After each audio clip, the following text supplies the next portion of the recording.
이제 사실은 귀두뿐만 아니라 인경 몸통까지 다 확대를 시킬 수가 있고, 필러는 넣는 양만큼 커집니다. 그러니까 많이 넣으면 많이 넣을수록 커지지만은 문제는 일단 게 진피는 아예 그냥 딱딱한 피부를 넣는 거기 때문에 모양은 제일 예쁜데, 진피의 가장 큰 단점은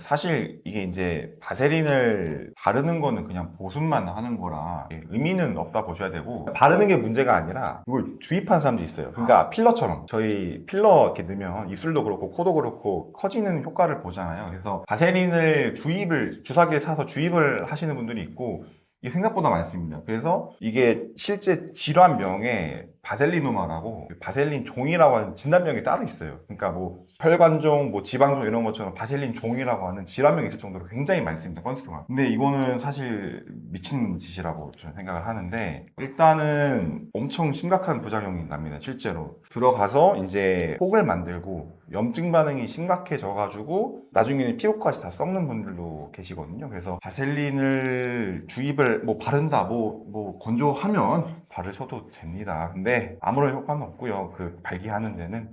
근데 이제 다만 얘를 주입을 하면 그때부터는 이제 대수술이죠. 네, 대수술입니다. 제가 응급실 볼 때도 한 명 있었는데 물론 교도소 환자였죠? 교도소 맞아요. 그래서 결국 수술하고 했는데 그 사람도 참 잘 못 살렸던 걸로 기억해요. 네. 그러니까 일반적인 의료 환경에서는 절대 진행이 되지 않는 케이스고요. 바셀린이랑 다른 하나 유명한 게 파라피노라고 하는 파라핀 종이라는 게 있습니다. 양초를 넣는 거예요. 이게 필러를 제대로 처방받는 게 이제 비용적으로 부담이 되니까 본인이 이제 야매죠. 그 소독되지 않은 환경에서 그런 것들을 넣게 되는데, 그 주사가 오염돼 있어서 세균이 들어가서 다 썩어버릴 수가 있고, 그거랑 별개로 바셀린이랑 파라핀 종 자체가 음경 피부 자체를 굉장히 구조를 망가뜨립니다. 그래서 수술한다고 해도 살릴 수 있는 부분이 많지가 않고요. 결국은 다른 피부를 갖고 와서 뭐 부착을 한다든지, 그래서 다른 피부니까 감각이 있겠어요? 없지. 그러니까 이후에 성관계에서 굉장히 문제가 생길 가능성이 크고, 이제 주변에서 보인다면 절대 하지 말라고 뜯어 말리고 싶은 그런 잘못된 짓입니다.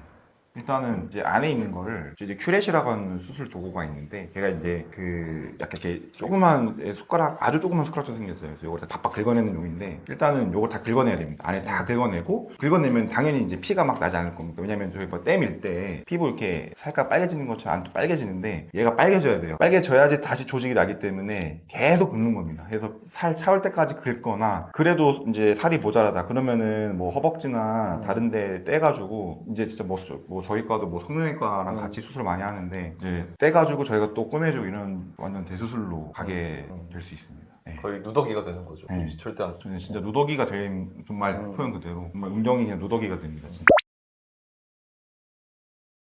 사실 이게 조루에서는 쓰긴 쓰거든요. 저희도 그러니까 연고 같은 걸 오히려 약간 마취 크림 같은 용도를 써서 커지는 크림은 아니잖아. 커지는 건 아니고, 그러니까 저희가 처방 내는 것 중에 그 커지는 목적으로 주는 건 없는 걸로 알고 있고, 저도 사실 이걸 처음 들었는데 찾아보니까 공바로는 이제 음경의 혈관을 좀 확장시킬 수 있는 물질이 들어가 있고, 일시적으로 발기부전 약처럼 음경의 혈관을 좀 키우는 크림으로 알고 있는데, 사실은 이제 피부에 발라서 이게 나중에 뭐 피부염이나, 음경 피부도 굉장히 얇기 때문에 굉장히 예민한 피부인데, 거기에 뭔가를 발라서 나중에 피부 쪽에 문제가 생기는 경우가 더 많을 것 같고, 그리고 약보다도 효과도 짧을 것으로 생각이 되는 그런 크림이라, 굳이 이거를 보습 목적이면 오케이지만 굳이 요거를 이제 검증되지 않은 상태에서 하는 게 좋을까라는 생각이 듭니다, 저는. 그리고 근본적으로 이제 발기 크기에 대해서는 사는 목적이 뭐 시각적 만족감이 있겠지만, 어쨌든 내 성기가 너무 왜소하니까 상대방한테 조금 더 채우는 느낌을 주기 위해서 하는 거잖아요. 근데 사실은 그 피부만 두꺼워져봤자 붓는 거거든요. 뭐 예를 들어 벌 같은 데 쏘여보신 분들은 알 거예요. 이제 뭐 붓거든요. 근데 붓는 상황이 이제 손으로 꾹 누르면은 조금 눌려요. 근데 그런 상황이 이제 그 성관계 때 비슷하게 있다고 보시면 돼요. 제일 핵심이 되는 코어가 되는 부분은 사실 발기 해면체 혈관 덩어리들이 있는데, 걔네는 굉장히 백막이라 하는 질긴 막으로 딱 둘러싸여 있어서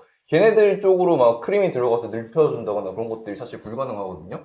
그러니까 그 단단한 핵심 코어 밖에 있는 이제 얇은 피부만 조금 붙는다는 건데 처음에 진입할 때나 조금 불편하게 만들지 막상 안에서는 이제 정상적인 압력으로 이렇게 좀 눌려가지고 오히려 큰 차이는 결국 사라지지 않을까 이런 생각이 있고요. 그럼 그런 크림 말고도 지금 FDA에서 어쨌든 몸에 해는 없다라고 알려진 그러니까 발기시키는 크림 같은 게 있는 걸로 알고 있어요. 근데 그것도 이제 아마존에 그게 올라와 있어요. 근데 그거를 후기를 보면은 한 반 정도는 아무 효과가 없다. 이건 화끈거리기만 한다. 이런 게 있거든요. 왜냐하면 그 안에 발기약 성분이 없어요. 그냥 박하 이런 이제 화끈하게 만드는 자극하게 해서 이제 성감이랑 비슷한 유사한 느낌을 해서 어째 자극이 오니까 그 발기신경이 스파크가 튀어가지고 발기가 딱 되도록 하는 그런 원리로 진행되는 거라서요. 사실 그거를 하는 게 발기 소위 말하는 이제 성관계 내내 단단하게 만드는 그런 것들에 영향을 주지 않을 뿐만 아니라 오히려 그 화끈거리는 느낌이 상대방한테 전달이 돼가지고 자기 뭐 성병 걸린 거 아니야 이런 상황이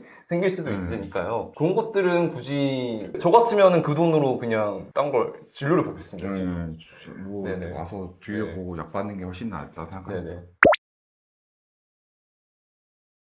이제 사실은 귀두뿐만 아니라 저희 응경 몸통까지 다 확대를 시킬 수가 있고 어떤 물질을 넣냐에 따라서 조금의 차이는 있으실 수는 있으세요. 그래서 귀두 같은 경우는 저희 입술이나 코에 넣는 것처럼 필러를 주로 사용을 하고 필러는 넣는 양만큼 커집니다. 그러니까 많이 넣으면 많이 넣을수록 커지지만은 문제는 둔해질 수 있다는 게 문제가 돼요. 실제로 귀두가 굉장히 예민한 이제 장기라고 이제 보셔야 되는데 거기에 이제 아무래도 그런 외부 물질이 들어가다 보면은 점점 더 둔해질 수가 있습니다. 귀두랑 별개로 그 몸통 커지는 것도 관심이 좀 많이 있으실 것 같은데 몸통 키우는 거는 보통 크게 네 가지가 있어요. 예전에 해바라기 수술로 막 알려져 있던 그런 요즘에 실리콘 링으로 되어 있는데 그 링을 넣거나 아니면 똑같이 필러를 몸통에다가 넣거나 아니면 돼지 진피 그러니까 돼지 피부 이식해서 하거나 자가지방 넣는 게 방법들이 몇 가지가 있는데 다 장단점이 있고 요거는 이제 모양에 따라서 조금 수술하시는 집도의 분이 결정을 좀 많이 하시는 편이고요. 그리고 그 필러 자체가 이제 귀두에는 막 뭐 링을 낀다 이런 것들이 굉장히 힘들거든요. 왜냐하면은 귀두를 발기해보면 알겠지만은 평소에는 조금 쪼그라들어 있는데 발기했으면 크기가 커지는 이제 해면체 조직으로 되어 있어요. 거기도 이제 스펀지처럼 피가 있으면 빵빵해지고 피가 빠지면 쪼그라드는 그런 조직이거든요. 그래서 그쪽에 이제 필러를 조금 너무 깊숙이 넣으면 다 흡수돼 버립니다. 그 혈관에 녹아 다 흡수돼 버리고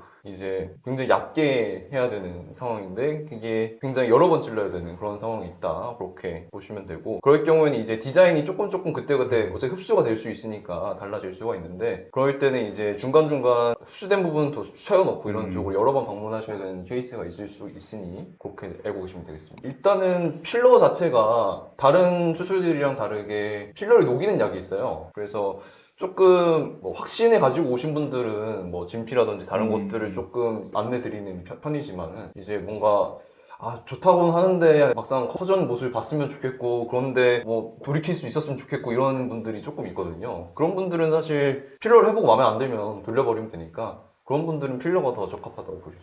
그러니까 얇은 분들한테 조금 추천을 해드릴 수가 있을 것 같아요. 이거는. 근데 경우에 따라 다르거든요. 이제 파트너가 굉장히 클 수가 있어요. 그러니까 같이 얘기를 들어봐야 되거든요. 근데 이제 괜찮은데 원하시는 분들 같은 경우는 이게 넓혔을 경우에 상대방의 통증을 느낄 수가 있다는 걸 반드시 말씀을 드리고 그래도 상대방이 뭔가 지금 상대방이 별로 감각이 없다 그런다 너무 약하다 그런다 이런 얘기를 하시면은 이제 그건 추후에 너무 아프면은 빼드리겠다는 얘기를 하고 그 다음에 진행을 하게 되죠. 이제 남자만 큰 게 중요한 게 아니라 서로 합이 맞아야 되기 때문에 그거는 두 분의 상황을 고려해야 됩니다. 그건.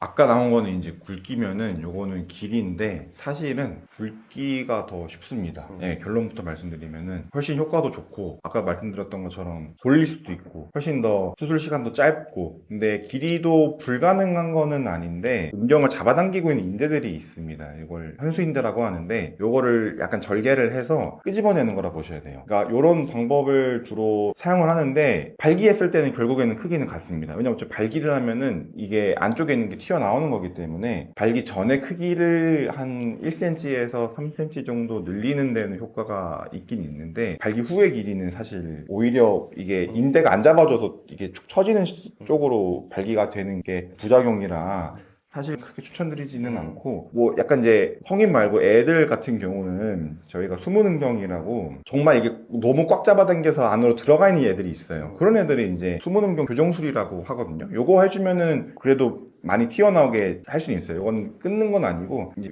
좀 단단해진 피부를 조금 절개를 해주고 얘를 빼서 다시 꿰매주는 거라 고정하는 느낌이라 애가 조금 숨겨져 있는 것 같다 그러면 그거는 해볼만 해요. 근데 성인들 같은 경우는 오히려 이제 그냥 쭉 계속 처진 상태로만 있으실 수가 있어서 근데 그것도 상황 따라 좀 다를 것 같은데 이제 막 소화비만 있으셨다가 쭉 있으셨던 분 같은 경우는 뱃살에 가려져가지고 아래로 봤을 때 성기가 안 보이시는 케이스가 있잖아. 근데 그런 분들 같은 경우는 사실 저게 좀 도움이 될 수 있습니다. 그거랑 현수인대 절제술이랑 이제 하복부 지방을 조금 재배치하는 게 같이 진행이 돼야 될 텐데. 근데 그거는 이제 역시 해면체 자체를 건드려서 성기를 조절하는 건 아닌데 살 때문에 이게 막상 실제 관계에서 문제가 생겨서 그런 케이스 같은 경우는 저런 수술이 도움이 될 수가 있겠죠. 체형까지 확인해보고 그건 상담을 받쳐야 돼요. 그래서 약간 자기가 조금 좀 비만하다 싶으시면은 그 이제 아래 골반 쪽을 살을 눌러보면 숨겨진 게 나오거든요. 차라리 그 수술을 할 바에는 운동을 운동하는 게 운동을 하는 게 베스트입니다. 네. 그러니까 이거는 이제 조금 네. 비대해진 분들이 작은 느낌일 때 운동을 해서 살을 떼면 숨겨진 게 나오는 게 훨씬 더 나을 것 같습니다. 네. 근데 어르신분들 같은 경우는 이미 몇 번 하셨던 분들이라 이미 다 알고 뭐 저번에 이런 거 해봤는데 좋더라고 이런 식으로 하시는 분들이 많고요. 젊은데 처음으로 하시는 분들 같은 경우는 되게 부끄러워하시죠. 근데 안심시켜드려요. 아까도 네 가지 방법 말씀드렸는데 제가 봤을 때 제일 많이 하는 건 필러이고 왜냐면 필러 자체가 마취도 국소 마취 그러니까 주사바늘 몇 번 놔서 하는 마취로도 충분히 할 수 있고 시간도 짧고 이거는 외래로 와서 당일날 그냥 집에 가실 수도 있고 해서 필러를 제일 선호하시는 것 같아요. 예, 그나마 진피. 예, 진피는 사실 모양은 제일 이뻐요 보면은. 그러니까 왜냐면 필러는 사실 이게 어떻게 보면은 이제 주사로 액체를 넣어서 얘가 모양을 자꾸 굳는 느낌이라면은 진피는 아예 그냥 딱딱한 피부를 넣는 거기 때문에 모양은 제일 예쁜데 진피의 가장 큰 단점은 단차가 생기는 거예요. 그러니까 이렇게 생기거든요. 그러면은 이렇게 생기는 이 지점이 여성분들한테 통증을 줄 수가 있습니다. 딱딱딱 하면 들어갈 때. 그리고 요즘엔 거의 안 하죠. 링 많이 안 하는 것 같고 자가지방이 사실 제일 좋을 거로 생각하실 수도 있어요. 왜냐면은 배에 있는 걸 이제 넣는 거니까. 근데 수술 시간이 너무 길어요. 자가지방은 너무 길고 그리고 수술도 어렵기도 하거니와 이제 몸에 내지방이기 때문에 음경에서 다 흡수해버릴 수가 있어요. 흡수해버리면은 오래 수술해가지고 비싼 돈 내고 했는데 막상 이제 커지는 게 없을 수도 있어서 요거는 사실 많이 하진 않습니다. 그 원인은 아직 막 명확하게 알려져 있진 않아요. 근데 크게 이제 이론상으로 나온 거는 염증이랑 호르몬 이렇게 원인으로 추정되고 있거든요. 요즘에는 조금 더 젊은 연령의 환자분들이 전립선 증상을 오셔서 실제로 확인한 결과 전립선 비대가 있는 케이스가 간혹 있지만은 일반적으로는 40대 전후로 서서히 커지기 시작한다고 알려져 있어요. 근데 이런 이론들 바탕으로 전립선 크기를 줄이기 위한 약제가 따로 개발돼 있고요. 그 실제 효과가 있습니다. 그래서 그런 약제들 같은 경우는 호르몬이 전립선에 작용하는 걸 좀 억제해서 전립선 커지는 걸 예방하기 때문에 호르몬이 좀 영향이 크다 이 정도로 알려드리겠습니다. 좀 신기하게도 전립선 비대증이 일반적인로 말하는 그냥 건강이랑 좀 관련이 좀 커요. 그래서 뭐 비만 식단 이런 것들을 드시게 되면은 좀 커지는 경향이 있습니다. 이제 알려진 게 총 칼로리 증가, 총 단백질 증가, 육류, 지방, 유제품, 탄수화물 증가가 뭐 잠재적으로 커진다는 보고가 있는데 종합하면은 이제 비만하게 먹으면은 그 전립선이 같이 커진다 이런 얘기입니다. 그래서 최근 들어서는 이제 옛날이랑 다르게 근육 유지를 위해서 막 단백질을 많이 챙겨 먹게 되는데 뭐 아직 이게 효과가 나타나기까지는 좀 시간이 걸리겠지만 이론상으로는 문제가 있을 수도 있지 않을까 생각을 해서 뭐 그런 분들이 수면 둘 때 좀 불편한 증상이 있다면 좀 앞으로 더 조심해야 되는 상황인 시대다 이렇게 알고 계시면 될 것 같고요. 반대로 이제 건강한 식단 과채나 뭐 토마토, 당근 이런 뭐 식물성 식품 같은 경우는 잠재적으로 전립선 위험도를 낮춘다는 연구가 있었어요. 그래서 이제 건강 식단이랑 좀 괴를 같이 하기 때문에 1년마다 뭐 미국의 굉장히 큰 뉴스지에서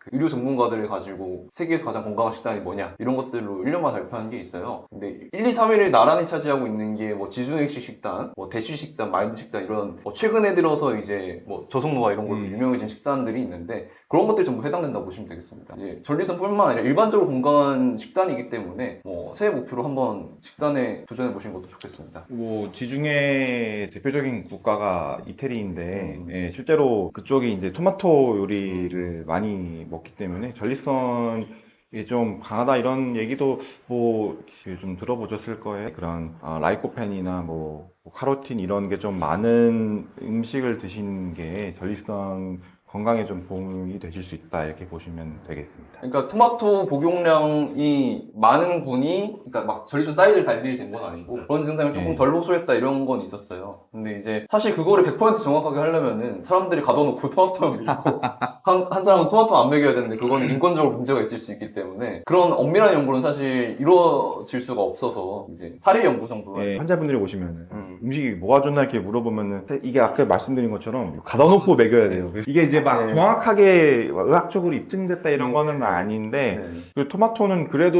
연구된 게 네. 조금 있어서 예, 도움이 이제 교과서적으로도 된다 이렇게 좀 보는 편이라고 예, 네. 생각하셔도 될 것 같습니다. 건강식 그래서 제가 식단 알려드렸으니까 실제로 저도 지구인식 식단 거의 하고 있어가지고 저도 토마토 많이 네. 먹습니다. 일단 차이가 있는 게 전립선 비대증은 전립선 사이즈가 그냥 커져가지고 오줌이 나오는 것을 불편하게 하는 그냥 질환이고요. 근데 전립선 암은 그 크든 작든 상관없이 그 안에 이제 악성인 놈이 숨어져 있어가지고 주변 세포를 변성시키고 그래서 막 뿌리를 뻗어내려가지고 파고 들어가는 안 좋은 놈이 있는 다른 케이스라 가지고요. 그러니까 이게 사실 비대가 암으로 가는 건 아니에요. 그러니까 비대하다고 얘가 나중에 세포가 안 좋게 바뀌는 게 아니라 그냥 안 좋은 세포가 따로 있는 거예요. 그러니까 둘 다 있을 수는 있습니다. 비대도 있고 암도 있을 수가 있는데 사실 비대랑 암이 생기는 약간 좀 잘 생기는 부위가 좀 다르기도 해요. 전립선을 저희가 세 부위로 나누긴 하는데 좀 그런 부위도 다른 것도 있고 정말 전립선 크긴 작으신 분들도 있어요. 암 환자분들 중에 뭐 20g이면은 정상 크기인데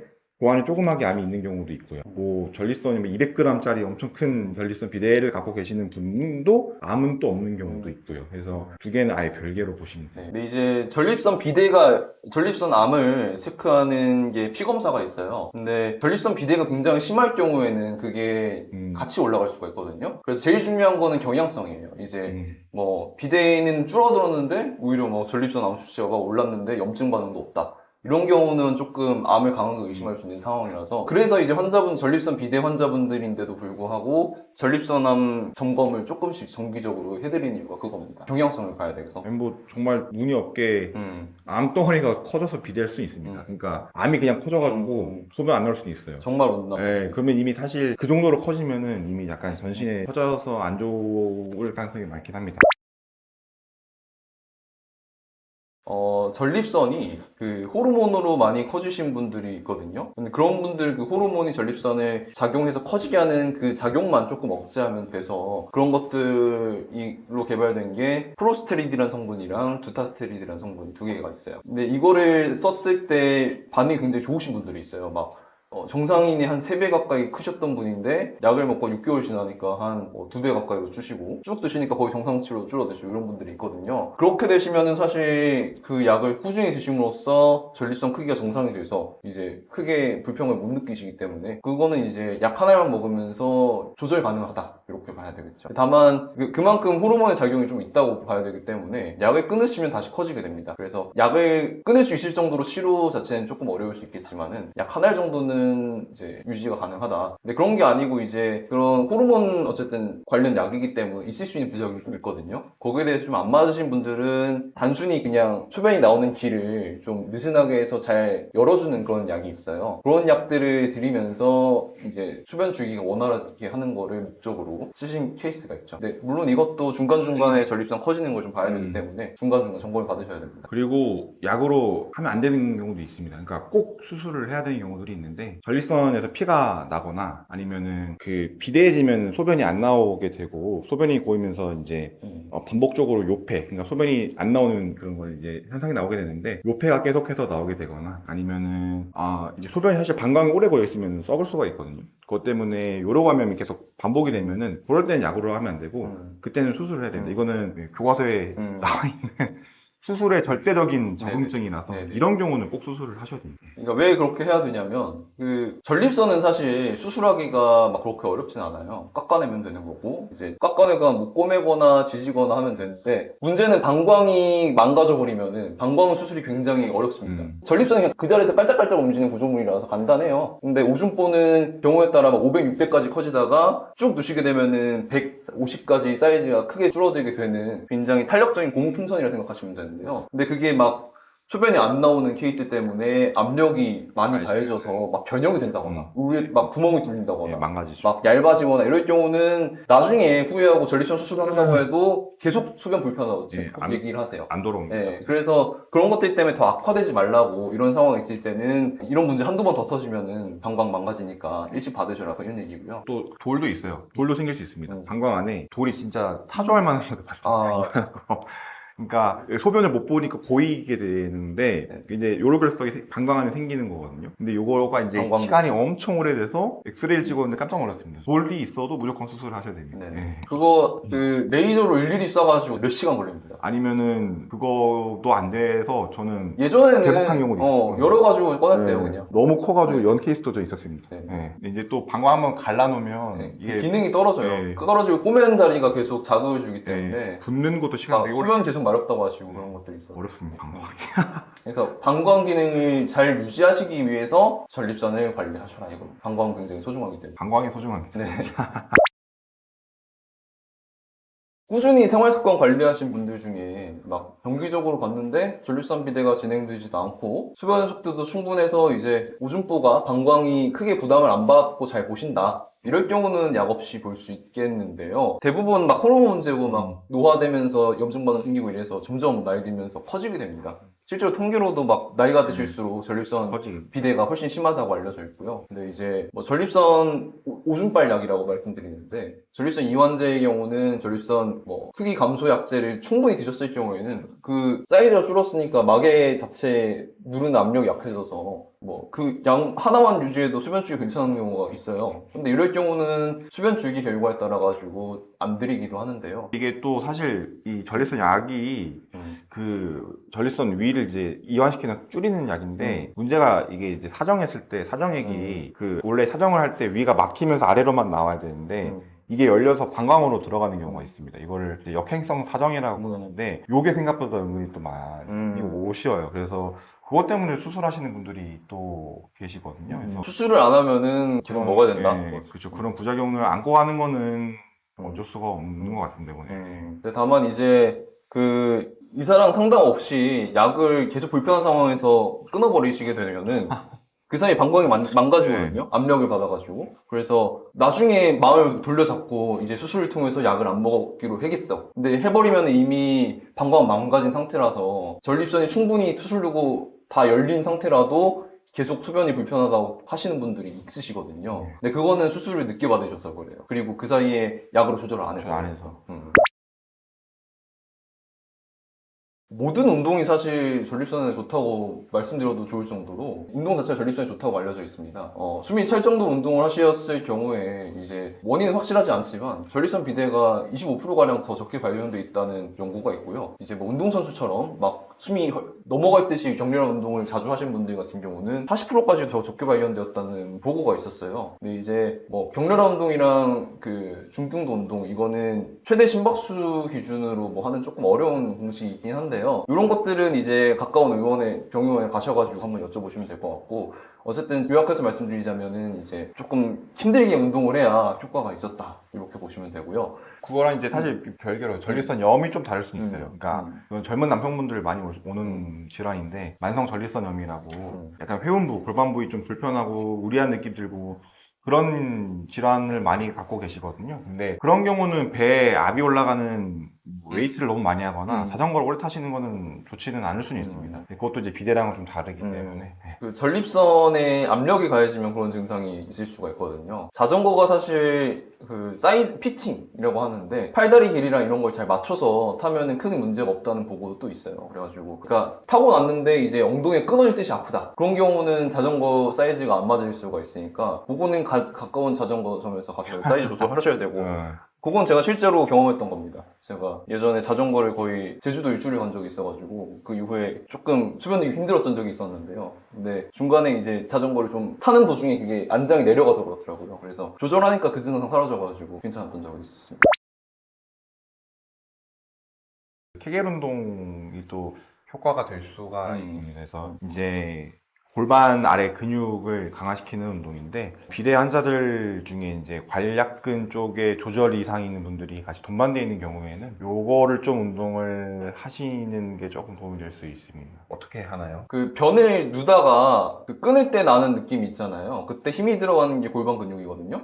우선 초보자들 같은 경우는 다른 근육이 개입되지 않도록 등을 편안하게 기대에 앉은 자세에서 한 3에서 5초간 꾹 조여주세요. 지금 제가 하고 있는데 티가 안 나죠? 그 다음에 3에서 5초간 편안히 휴식을 하시고 요거를 한 10번 정도 수축과 이완을 반복하다가 익숙해지면은 한 번에 이제 잠그는 시간을 10초 정도로 목표를 하시면 되는데요. 이제 능력만 되신다면은 한 30회, 40회 정도 하면서 횟수를 점점 늘려갑니다. 단 이제 근육이 쉴 시간이 필요하니까 아침, 점심, 저녁을 조금 나눠가지고 이렇게 하시면 되는데요. 근데 중간중간에 이제 빠르게 수축과 이완을 반복하는 것도 근육 조절 능력을 발달시키니까 추가적으로 해주시면 좋습니다. 이 내용 자체가 그 하버드 의대의 케겔 운동 권고사항으로 올라와 있는 내용이라서 그 내용 그대로 읊어드렸습니다. 원래 수술을 하는 과를 굉장히 하고 싶었고 수술도 필드가 굉장히 종류가 다양한데 이제 약간 정말 막 조그만 장기 보는 과들은 이게 너무 막 거기만 해야 되니까 좀 흥미가 없더라고요, 저는 개인적으로. 그래서 이제 그쪽 과들 뭐 조그만 장기 보는 과들 이비인후과나 안과나 이런 데는 그래서 좀 배제했고 성형외과도 이게 혈관을 잇는 게 되게 일이더라고요. 되게 미세 혈관 다 이어줘야 되는 것도 좀 안 맞아서 약간 좀 큼직큼직한 거 하는 과 하고 싶었고 일반 분들은 그냥 남성 쪽 많이 하는 걸로 아실 수 있는 분들이 많은데 이제 실제로 대학병원은 신장이나 이제 방광 암 수술 다 하는 거랑 되게 크거든요, 수술이. 그래서 그런 게 되게 재미있어 보여서 그래서 좀 큰 수술 하고 싶고 그리고 또 약도 쓸 수 있는 과기도 해요. 그러니까 이게 수술만 하는 것도 아니고 약으로도 효과를 잘 볼 수 있는 좀 재미난 과여서 그래서 저는 기회를 가게 됐습니다.